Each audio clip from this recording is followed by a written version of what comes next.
Kemudian kalau kita sudah berpikir kepada masa yang lama sekali nanti, kata Imam Al-Ghazali, maka keinginan kita terhadap hal itu akan membawa kita kepada berakhlak dengan akhlak yang buruk.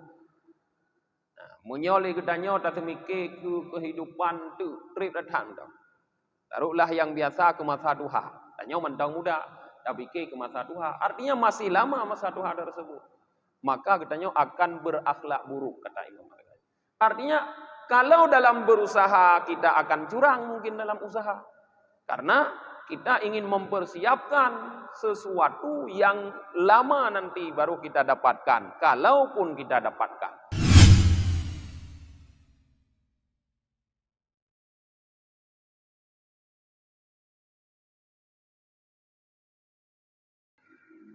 Assalamualaikum warahmatullahi wabarakatuh. Alhamdulillahi rabbil alamin. Wabihi nasta'inu ala umurid dunya waddin. Asyhadu an la ilaha illallah wahdahu la syarikalah. Wa asyhadu anna Muhammadan abduhu wa rasuluhu la nabiyya ba'dah. Allahumma salli wa sallim wa barik ala Muhammad wa ala alihi wa sahbihi ajma'in, amma ba'd. Allahumma allimna ma jahilna wa dhakkirna ma nasina wa fahimna ma lam nafham. Subhanaka la ilma lana illa ma 'allamtana innaka antal alimul hakim. Rabbi shrah li sadri wa yassir li amri wahlul 'uqdatam min lisani yafqahu qawli. Jamaah Maghrib yang dirahmati oleh Allah, kita lanjutkan kembali kajian tasawuf kita pada malam yang berbahagia ini dalam judul kelebihan qanaah. Imam Al-Ghazali mengatakan, i'lam annahu yambaghi ayyakunal faqiru qani'an munqati'at tama'i anil khalqi ghaira multafiti ila ma fi aidihim wala harisan ala iktisabil mali kaifa kana. Ketahuilah, kata Imam Al-Ghazali, bahwa sepatutnya bahwa adalah orang yang fakir berpuas diri, merasa puas, memutuskan keinginan terhadap makhluk, tidak berpaling kepada apa yang terdapat di dalam kekuasaan orang lain, dan tidak berusaha dengan sungguh-sungguh, tidak loba dalam berusaha mendapatkan harta dengan cara apapun. Jadi para jamaah, sikap qanaah dijabarkan oleh Imam Al-Ghazali dengan 3 bahagian. Yang pertama, merasa puas dengan apa yang kita miliki, apa yang telah diberikan oleh Allah kepada kita, kita terima, merasa cukup, puas dengan itu. Itulah sikap qanaah. Yang kedua, kita menghilangkan dari diri kita rasa ingin terhadap orang lain, rasa ingin terhadap apa yang ada pada orang lain. Yang ketiga, tidak sedikit pun melihat kepada apa yang ada di dalam kepemilikan orang lain. 3 hal ini bergabung menjadi satu sikap yang disebut dengan qanaah. Artinya, para jamaah, qanaah didefinisikan oleh Imam Al-Ghazali di sini, walaupun dalam bahasa bukan berbentuk definisi, Tetapi seolah-olah beliau mendefinisikan qanaah itu dengan kepuasan, keridaan terhadap apa yang kita miliki, tanpa sedikit pun kita ingin, kita suka terhadap apa yang dimiliki oleh orang lain. Itulah sikap qanaah. Nah, itulah sikap yang baik, yang punya banyak sekali kelebihan yang akan kita kaji malam ini para jemaah. Wala yumkinuhu dzalika illa bi ayyakna'a bi qadari darurah minal mat'am wa malbas wal maskan. Wa yaktasiru ala aqallihi qadaran aw khissatan naw'an. Wa yaruddu amalahu ila yaumihi aw ila syahrin. Wa la yashtaghilu qalbuhu bima ba'da syahrin. Fa inna tashwiqa ilal kasir au tawwala amalahu fa innahu izzul qanaah wa tadnisu la mahalata bitab'i wa jillal harsi jarrahul harsu wattama'u ila musawiil akhlaq.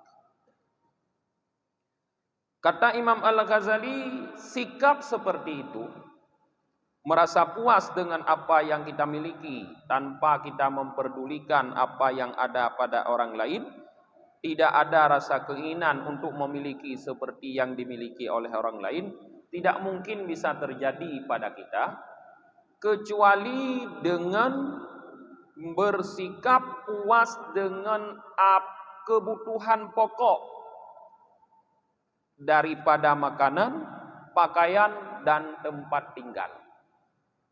Jadi baru kita bisa berpuas diri dan tidak ingin kepada apa yang dimiliki oleh orang lain, kita merasa cukup dengan kebutuhan pokok. Dari makanan, dari pakaian, dari tempat tinggal. Artinya sehari-hari kita hanya berusaha untuk mendapatkan kebutuhan pokok, tidak lebih. Nah, hanya berusaha untuk mendapatkan makanan yang mengenyangkan, dengan itu kita kuat beribadah. Nyan ehnan mentok, hana lebih. Nah, hanya berusaha untuk mendapatkan pakaian yang dengan itu kita bisa menutup aurat, kemudian kita bisa melaksanakan ibadah, tidak lebih. Hanya berusaha untuk mendapatkan tempat tinggal yang dengan itu kita berteduh, kita bisa beribadah di dalamnya, tidak lebih. Artinya tidak ada kata-kata kemewahan atau kelebihan di dalam kehidupan. Kalau kita merasa cukup dengan itu, baru kita bisa qanaah, kata Imam Al-Ghazali. Nah, tetapi apabila kita tidak merasa cukup, berarti kita belum memiliki sifat qanaah. Kemudian Imam Al-Ghazali mengatakan wa yaktasiru ala aqalli qadran au khissatan nau'an. Kita mencukupkan di atas kebutuhan minimal saja, kata Imam Al-Ghazali. Kita mencukupkan di atas kebutuhan minimal saja, bukan maksimal. Kebutuhan minimal kita sehari-hari seperti apa? Seperti itulah kita mencukupkan. Kalaupun kita berusaha, ya hanya untuk mendapatkan kebutuhan minimal. Dan kita tidak berangan-angan, tidak menghayal lebih daripada untuk kebutuhan satu hari atau kebutuhan satu bulan. Jadi yang boleh ada terpikir di kepala kita hanya untuk mencukupi kebutuhan sehari. Atau paling maksimal kebutuhan satu bulan. Tidak boleh dari itu. Artinya di bulan ini kita tidak boleh berpikir tentang bulan depan. Apalagi tentang tahun depan. Hari ini kita hanya berpikir untuk hari ini. Besok kita berpikir untuk besok. Atau paling maksimal hari ini hanya boleh kita berpikir untuk bulan ini. Bulan besok kalau masih sehat, masih ada umur, kita pikir kembali di bulan besok. Nyan lage nyan yang gekun qanaah. Wala yashtaghilu qalbuhu bima ba'da syahrin. Wala yastaghil, ya, dan jangan membimbangkan hatinya, kata Imam Ghazali. Jangan menyibukkan hatinya dengan apa yang terjadi setelah 1 bulan. Jadi apa yang akan terjadi, apa yang akan ada pada bulan selanjutnya, jangan kita masukkan ke dalam hati. Artinya kita jangan berpikir tentang bulan depan. Karena ya, merindukan yang banyak, kata Imam Al-Ghazali, atau memanjangkan angan-angan, berpikir untuk yang masa yang akan datang yang sangat lama, melebihi 1 bulan, itu dapat menyulitkan kita untuk berqanaah. Dapat membuat kita tidak bisa berlaku qanaah. Dan dapat mengotori keinginan kita, dan dapat merendahkan diri kita. Kemudian kalau kita sudah berpikir kepada masa yang lama sekali nanti, kata Imam Al-Ghazali, maka keinginan kita terhadap hal itu akan membawa kita kepada berakhlak dengan akhlak yang buruk. Menyoleh kedanyo tak semikir ke kehidupan tu trip datang dah. Taruhlah yang biasa ke masa duha. Tanya mentang muda, dah fikir ke masa duha. Artinya masih lama masa duha tersebut. Maka katanya akan berakhlak buruk, kata Imam Al-Ghazali. Artinya kalau dalam berusaha kita akan curang mungkin dalam usaha. Karena kita ingin mempersiapkan sesuatu yang lama nanti baru kita dapatkan. Kalaupun kita dapatkan. Kadang pun tidak kita dapatkan. Maka kita akan berakhlak dengan akhlak yang buruk. Di antaranya curang atau menyibukkan diri dengan usaha sehingga sedikit waktu untuk beribadah. Lalai kita dengan dunia sehingga lupa untuk akhirat. Cinta kepada dunia sehingga benci kepada akhirat. Itulah akhlak yang buruk yang akan timbul kalau angan-angan kita terlalu panjang. Sehingga boleh kita berangan-angan maksimal hanya untuk kebutuhan 1 bulan. Tidak lebih dari itu, kata Imam Al-Ghazali. Lebih baik hanya untuk kebutuhan 1 hari. Sehingga kita benar-benar akan menjadi orang yang qanaah. Merasa cukup dengan apa yang telah Allah berikan.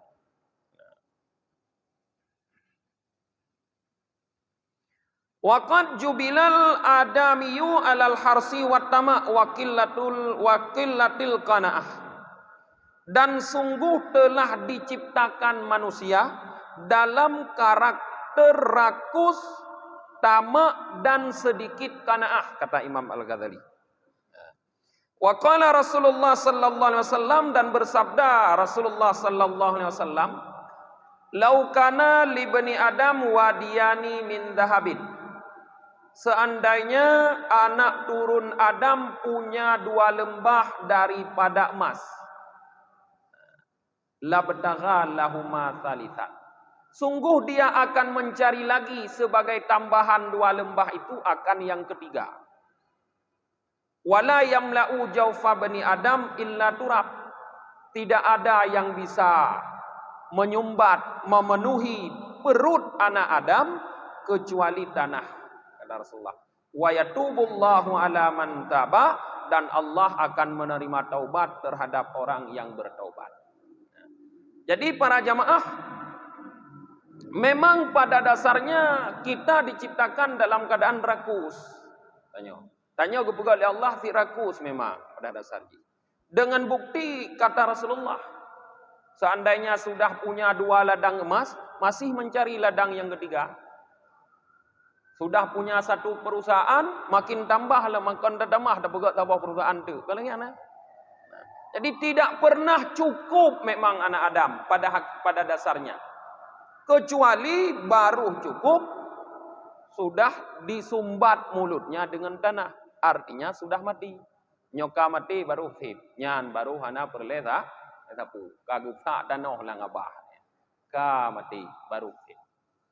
Nah, jadi sebaiknya, Walaupun pada awal mula kita diciptakan dalam keadaan rakus, dalam keadaan tamak dan sedikit kana'ah, tapi kita harus berusaha menghilangkan sifat tersebut. Jangan sampai baru hilang di saat mati. Ka mati baru gaduh, ka sak danau nabah, bek sampilingan. Sebelum mati harus kita hilangkan. Sehingga kita disebut dengan orang yang bertaubat. Kalau bertaubat, wa yatubullahu ala man taba. Allah menerima taubat terhadap orang yang bertaubat. So yang tim taubat segala mati, Allah terima taubat. Tapi apabila menuruti kerakusan tersebut, menuruti sifat tamak tersebut, tidak mau bersikap kana'ah sampai mati, maka bergelimanglah orang tersebut dalam dosa. Dalam dosa sabi. Karena menuruti hawa nafsu. Wa an Abi Waqid Al-Laitsi qol, daripada Abi Waqid Al-Laitsi beliau berkata, kana Rasulullah sallallahu alaihi wasallam idza uhiya ilaihi atainahu yuallimuna mimma uhiya ilaihi. Rasulullah sallallahu alaihi wasallam kebiasaan beliau adalah apabila diturunkan wahyu kepada beliau, kami mendatangi beliau, beliau mengajarkan kami terhadap wahyu yang diturunkan kepadanya. Itu kebiasaan Rasulullah. Setiap selesai turun wahyu, langsung para sahabatnya berkumpul, wahyu itu langsung disampaikan kepada para sahabat.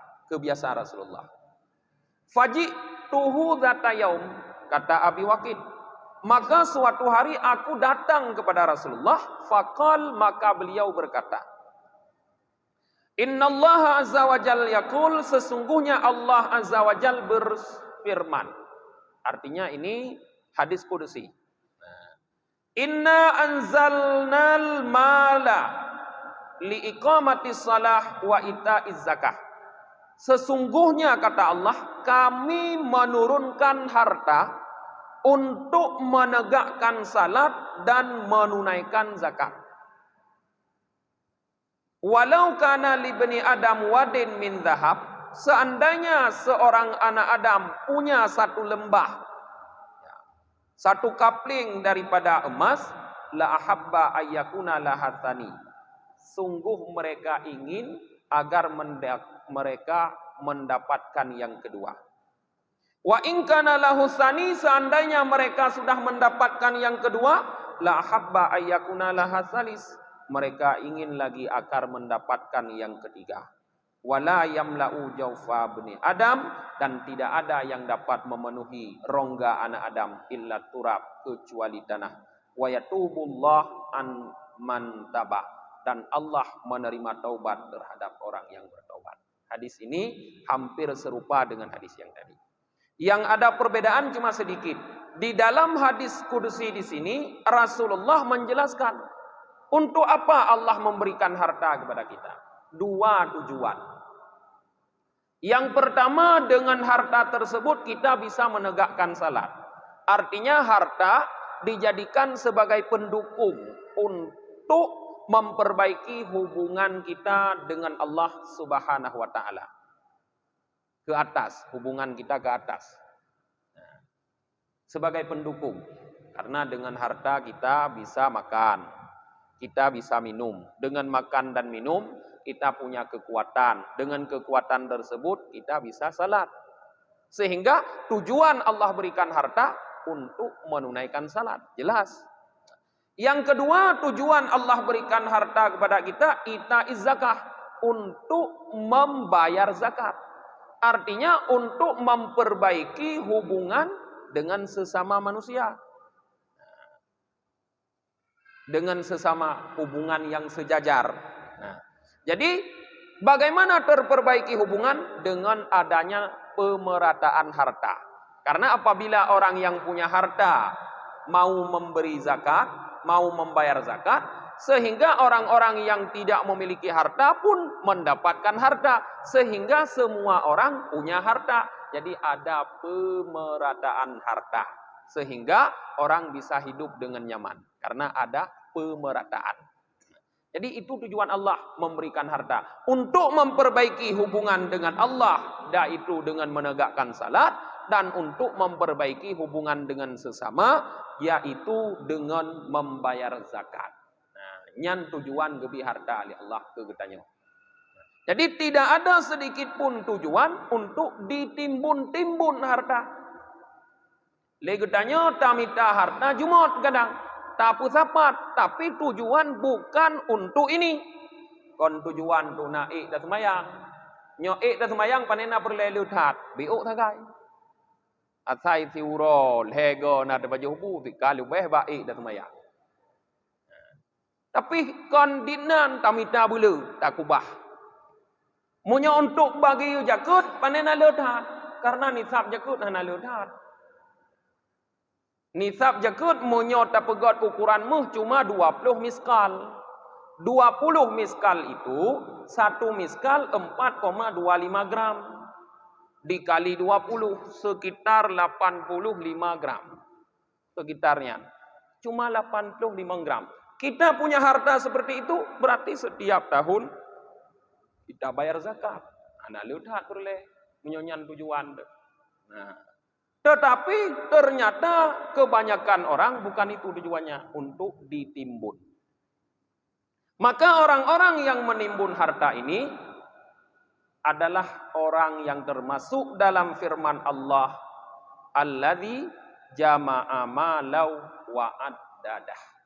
Orang-orang yang mengumpulkan harta wa addadah dan menghitung-hitung. Yahsabu annama lahu akhladah. Mereka pikir bahwa hartanya akhladah, dapat membuat mereka kekal. Ang munyo lepeng han mati-mati dia. Padahal sejarah sudah membuktikan banyak orang-orang yang lebih dulu punya harta daripada kita. Le urang bawai. Urang yang kaya-kaya, baik orang baik atau orang jahat. Nabi Sulaiman orang baik, nabi kaya. Bahkan kekayaan beliau, karena sangat kayanya beliau, suatu hari pernah beliau menawarkan diri kepada Allah untuk menanggung rizki makhluk. Ikun ba Allah Nabi Sulaiman, ya Allah, bahuronyo gede, musuh surah bahasanya nepiyuh dron, bahlung tanggung rezeki makhluk tiga. Ya, gitu. Jut gitu Allah. Anapu lung bidin Sulaiman, kata tanggung rezeki makhluk ronyo. Putiap aja. Maka keputiap tu Nabi Sulaiman seluruh apa yang dia miliki, bina makanan keputiap. Setelah Nabi Sulaiman siap melapor kepada Allah, siap ya Allah, sudah siap ya Allah. Maka Allah perintahkan satu makhluknya, yaitu ikan yang sangat besar untuk naik mengambil rizki dari Nabi Sulaiman. Ternyata apa yang disiapkan oleh Nabi Sulaiman hanya untuk 1 ekor ikan itu. Ubena yang kagak pusapat Nabi Sulaiman ipajoh bungkutnya saboh abe golom sip rezeki makhluk yang lain. Maka sadar Nabi Sulaiman, rupanya sekaya-kaya kita lebih kaya Allah. Segitu kayanya Nabi Sulaiman, sampai guna jut tanggung rezeki makhluk kok nyanti urau. Nyamban kaya Nabi. Tapi akhirnya Nabi Sulaiman pun tidak kekal, diambil kembali oleh Allah. Rizki harta yang na bagopnyan hanale tamjino, gopnyan juga hanale. Kita mengenal juga orang yang pernah tercatat sebagai orang yang sangat kaya, Karun. Ampe uronyo tanyo saya tume harta lam tano mandum harta Karun tabgah. Walaupun Karun koji mungkin itu kena harta ji. Ya kan? Karena Karun beserta hartanya ditelan oleh tanah. Ada pegah harta Karun. Berarti mansaboh dunia na harta Karun. Ai lagi tanya pegah. Ditnan kaya Karun. Tapi adakah dia kekal? Masih adakah Karun sekarang? Tidak ada.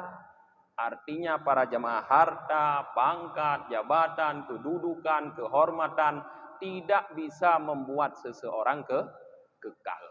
Tidak bisa menambah umur kita para jamaah. Nyan harus tak sadari kita. Maka berusahalah hanya untuk seumur kita. Untuk apa berusaha lebih? Ehna kira-kira paling naumu, ehnan tu sep ehnan mentang tahu tha. Bek tiak kubah lebih. Kepuda kubah lain. Kerana iji nau tahara itu. Nah, maka kalau kita memiliki, jangan ditimbun, tapi dibagi. Jangan jama'a malau wa addadah mengtimbun, tapi membagi. Amfiku mimma razaqnakum min qabli ayyatiya ahadakumul maut, kata Allah. Infakkanlah sebahagian cuma kata Allah daripada apa yang kami rizkikan kepada kalian sebelum salah seorang kalian didatangi oleh mati. Menyokat roh mati, anjir le tak infak. Jangan katruh mati biasa lum pegah no barone, karap mati sakit, anjir le tak infak sembarangan. Cuma 1/3 boleh, 2/3-nya tidak bisalah lagi, harus izin ahli waris. Nah, maka apabila kita berusaha, boleh berusaha, silahkan berusaha untuk mendapatkan harta, tapi bukan untuk menghimpun, untuk membagi. Kalau kita berusaha mendapatkan harta untuk membagi, maka masih dalam kategori tujuan Allah memberikan harta, yaitu ita'iz zakah. Ita'iz zakah ini cuma suatu yang Allah sebutkan contoh. Makna memberi zakat dimaksud adalah membagi harta. Jadi kalau kita mencari harta tujuannya untuk membagi, jadi masih dalam kategori ini. Nah, para jemaah. Wa qala Abu Musa al-Asy'ari. Abu Musa al-Asy'ari sahabat Rasulullah, beliau berkata, ya, nuzilat suratu Nahwi Bara'ah. Pernah kata beliau diturunkan sebuah surat seumpama surah Bara'ah. Cuma rufiat, tapi kemudian surat itu diangkat kembali. Artinya dibatalkan, tidak jadi dipakai. Dalam bahasa tafsir disebut mansuh, dinasah, dibatalkan. Dalam bahasa orang parlemen disebut diamandemen. Hana jadi pakai. Gepu batu. Tetapi wahafidha minha, tapi sudah dihafal sebahagian daripada surat tersebut. Jadi para sahabat sudah ada yang menghafal walaupun dibatalkan. Nah, apa bunyinya? Annallaha yu'ayyidu hadzal din bi aqwamin la khilaqa lahum. Bahwa sesungguhnya Allah Ta'ala yang dihafal oleh sahabat, yu'ayyidu hadzal din, menguatkan, menegakkan agama ini biaqwamin, dengan beberapa kelompok orang la khilaqa lahum, yang mereka tidak punya bahagia. Artinya mereka tidak punya kekayaan. Jadi agama ini dalam surat yang dibatalkan itu, kata Allah, dikuatkan oleh Allah bukan dengan orang kaya, tapi dengan orang yang tidak punya apa-apa. Kan orang kaya ngaurung gatin gepukong agama ali Allah rupanya, bukan dengan orang kaya. Ya. Wa qala sallallahu alaihi wasallam, yahrumu banu adam wa yashibu ma'ahu isnan, al amalu wal hubbul mal. Telah menua anak Adam, kata Rasulullah. Artinya telah menjadi pikun anak Adam, tetapi merasa muda anak Adam tersebut dengan sebab dua perkara. Apa dua perkara tersebut? Al-amal, yang pertama angan-angan, yang kedua hubbul mal, cinta kepada harta. Coba kita lihat, banyak orang yang sudah tua-tua tapi terasa muda, mentang bekerja. Sebab katuha sakit tapi mentang terasa muda, mentang mampu bekerja. Adakah pensiun hang piuh? Ka pensiun ini hang kerja balain. Mantang bekerja. Sebab dua kata Rasulullah. Yang pertama amal. Amal bukan amal. Kalau amal pekerjaan, amal angan-angan. Keinginan yang masih banyak. Letak mantang keinginan. Yang kedua hubbul mal, cinta kepada harta. Ingin terus mencari mencari harta. Sehingga walaupun sudah tua, dia tidak sadar bahwa dirinya kaduha. Hana sadar kaduha. Sehingga masih sibuk dalam bekerja. Lupa beribadah. Seharusnya kata piuk, ka pensiun maksud. Maksud umur 60 atau umur 58 ka pensiun. Nyan ka masa piuk daripada kerja. Artinya kalau Allah memberikan umur kita sedikit lagi setelah pensiun tersebut, sebenarnya Allah ingin berikan kesempatan kita fokus ibadah untuk berjali. Usitna gaji pensiun. Untuk ibadah kena pilih Allah bercipta. Kadang ti 2 tahun tu kena pilih. Kalau 2 tahun itu kita bisa fokus ibadah, mengenyampingkan pekerjaan kecuali hanya untuk kebutuhan pokok saja, maka kitanya akan meninggal sebagai urang taat. Bukan sebagai urang lalai, tapi urang yang teringat. Tapi apabila sudah pensiun, sudah tua, masih merasa muda sehingga terus bekerja, sehingga waktu beribadah sedikit. Karena dihabiskan untuk bekerja. Kalau tak pakai hotel. Saban ngan urajih segala pensiun. Mutamah sibuk di hotel ka pensiun. Sehingga mutamah nit hotel untuk beribadah. Sehingga meninggallah kita dalam keadaan lalai. Dalam keadaan hubbud dunia. Cinta kepada dunia. Orang yang cinta kepada dunia sudah pasti karahatul maut. Kalau cinta kepada dunia, benci kepada mati. Karena dalam hatinya masih ada dunia, masih tertarik dengan dunia. Dia masih ingin terus menikmati dunia, masih belum mau berpisah dengan dunia, belum mampu mengosongkan hatinya daripada dunia, sehingga benci dia kepada kematian. Kata Rasulullah, orang yang benci kepada mati itu benci diterima oleh Allah. Man ahabba lika Allah, ahabballahu lika'ahu, wa man kariha lika Allah, karihallahu lika'ahu. Siapa yang suka bertemu dengan Allah, Allah suka bertemu dengannya. Siapa yang benci bertemu dengan Allah, Allah benci bertemu dengannya. Bertemu dengan Allah itu maknanya mati. Karena pemisah antara alam nyata dengan alam gaib cuma mati. Katanya orangnya berada pada alam nyata. Ban mati langsung kembali kepada alam gaib. Artinya kembali kepada Allah. Di saat kita kembali kepada Allah bagaimana? Kalau dengan rasa hubbud dunia, cinta kepada dunia. Bukti muna ka pensiun mantang hana tapiyuh dalit dunia ali katanya. Kagubi kesempatan li Allah untuk piyuh tapi hanta tempiyuh mantang tuga dalit dunia si. Sehingga tua kepada Allah, nit ibadah. Nyan bukti mantang cinta kepada dunia. Munyo mentang cinta kepada dunia, pasti bengeh mati. Maka di saat kembali kepada Allah dalam keadaan benci, dalam keadaan marah.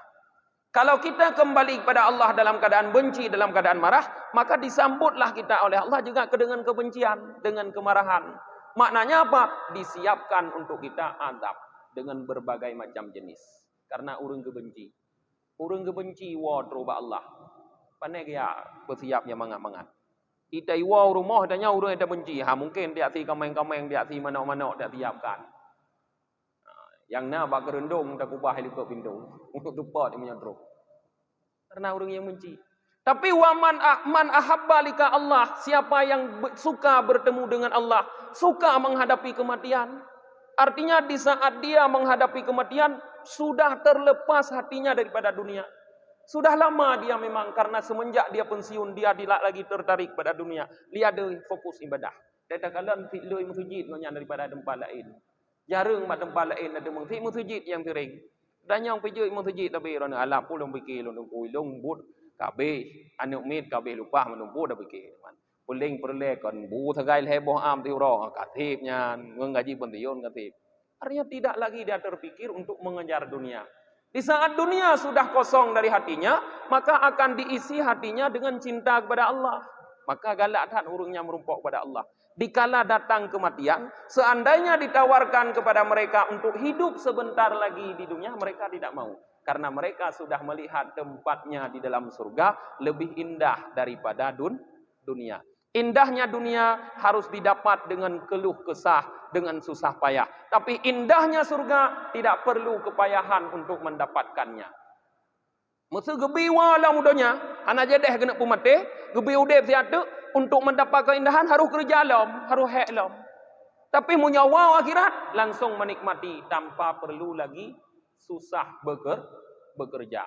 Maka urang yang kagadah dunia alam hati galak getat urang yang ke mati karena mereka tahu hanya matilah yang memisahkan mereka dengan nikmat yang telah Allah siapkan untuk mereka.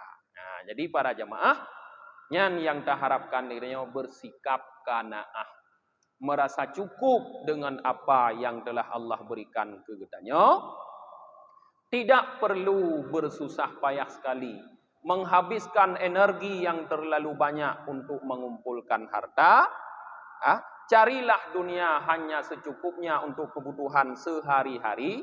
Lagi kun urang gatin biasa perle tiuro ke tiuro. Lagi nyan mentang damita dunia.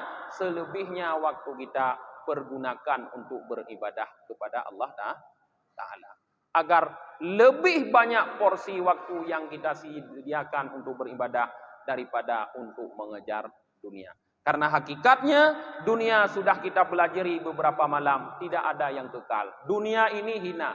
Tidak ada artinya dunia ini dibandingkan dengan akhirat di hadapan Allah Ta'ala. Bahkan makhluk yang Allah ciptakan yang paling Allah benci tidak ada lain kecuali dunia. Sehingga semenjak Allah ciptakan, Allah tidak pernah lagi melihat dunia. Tidak pernah Allah peduli lagi kepada dunia. Kenapa kita terlalu peduli kepada dunia?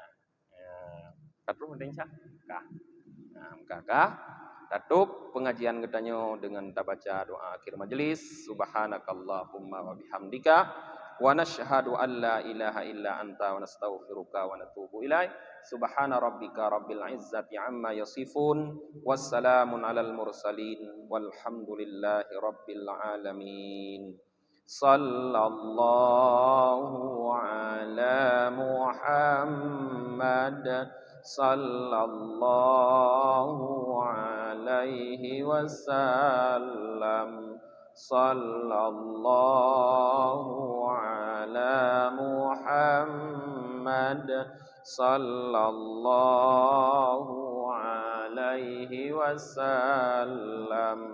Sallallahu ala Muhammad ya Rabbi salli alaihi wasallim.